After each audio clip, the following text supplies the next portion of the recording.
Tangshalo kaisa pandani bisingti dalbidal bodol yakare 11 family ni 42 voters from kha Congress bodol ni bana ya fare borokno lamjak sogoi na haraka Congress bodol ni asufang Ashish Kumar Shahate MLA Sudip Rai Bormon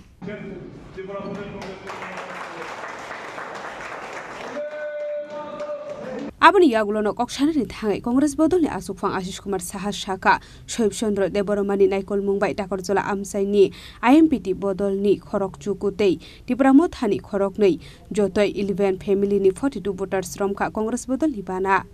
borok fainai salo Congress bodolno sikangai telangnani bagai samung khlainai hini Shaka abno karibo asalo tebo dalbidal kok Shaka hasni Congress bodolni asukfang Ashish Kumar Saha আমরা বিশেষ করে আদিবাসী জনগোষ্ঠীর মধ্যে বিভিন্ন আঞ্চলিক দলের যে প্রভাব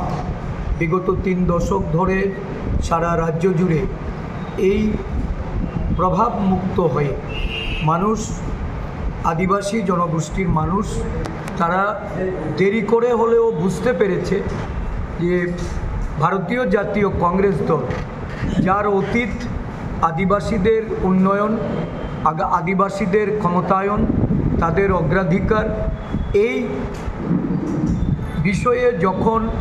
আদিবাসী জনগোষ্ঠীর মানুষের মধ্যে তাদের নেতৃত্বের মধ্যে বিভিন্ন আঞ্চলিক দলের মধ্যে যখন একটা নতুনভাবে ভাবনা চিন্তা শুরু হয়েছে আমরা লক্ষ্য করছি প্রতিদিনই এই রাজ্যের বিভিন্ন অঞ্চলে আমাদের আদিবাসী কংগ্রেসকে শক্তিশালী করার জন্য বিভিন্ন আঞ্চলিক দল ত্যাগ করে কংগ্রেস দলে যোগদান করছে আজকে আমি স্বাগত জানাই যে তদানীন্তন আইএনপিটি দলে যিনি একসময় সভাপতি রূপে কাজ করেছেন বা এই দলের যারা মুখ্য ভূমিকায় ছিলেন বিভিন্ন পদাধিকারীগণ শিবচন্দ্র দেববর্মার নেতৃত্বে প্রায় 9 জন নেতৃত্ব এবং ত্রিপুরা মথা থেকে আরও 2 জন নেতৃত্ব বিভিন্ন রাজনৈতিক দলে আঞ্চলিক দলে যারা কাজ করার পর তাদের বর্তমান যে ভাবনা এই ভাবনা হলো জাতীয় কংগ্রেস দলকে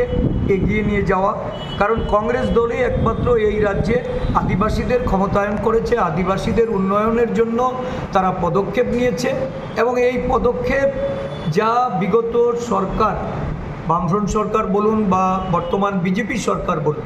এই দুটো সরকারেই তাদের অধিকারকে খর্ব করার চেষ্টা করেছে তো স্বাভাবিকভাবেই জাতীয় কংগ্রেসকে শক্তিশালী করার জন্য যারা এগিয়ে এসছেন এই নেতৃত্বকে আমরা দলে যেমন স্বাগত জানাই তাদের রাজনৈতিক মর্যাদার সহকারে আগামী দিন ত্রিপুরা রাজ্যে এই জাতীয় কংগ্রেসের যে সারা দেশব্যাপী আদিবাসী দলিত অতি পশ্চাৎপদ এবং সংখ্যালঘুদের তাদের উন্নয়নে তাদের সামগ্রিক তাদের যে সংরক্ষণ সহ সামাজিক ন্যায়ের জন্য যে লড়াই মল্লিকার্জুন খার্গেজির নেতৃত্বে জননায়ক রাহুল গান্ধীর তার সর্বক্ষণ সারা দেশব্যাপী যে কর্মসূচির মাধ্যমে উনি যেভাবে এটাকে পরিচালনা করে নিয়ে যাচ্ছেন এই দিক থেকে অনুপ্রাণিত হয়ে আমাদের রাজ্যেও ব্যাপক আদিবাসী দলিত পশ্চাৎপদ সংখ্যালঘুদের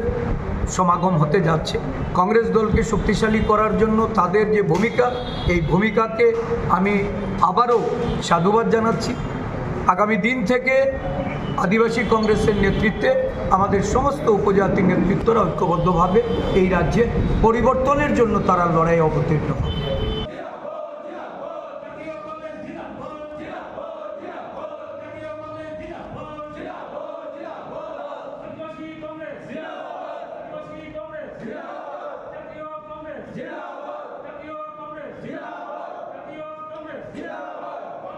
Raja Khoragul Resmi Pronop Nikok Tum Chini Khorang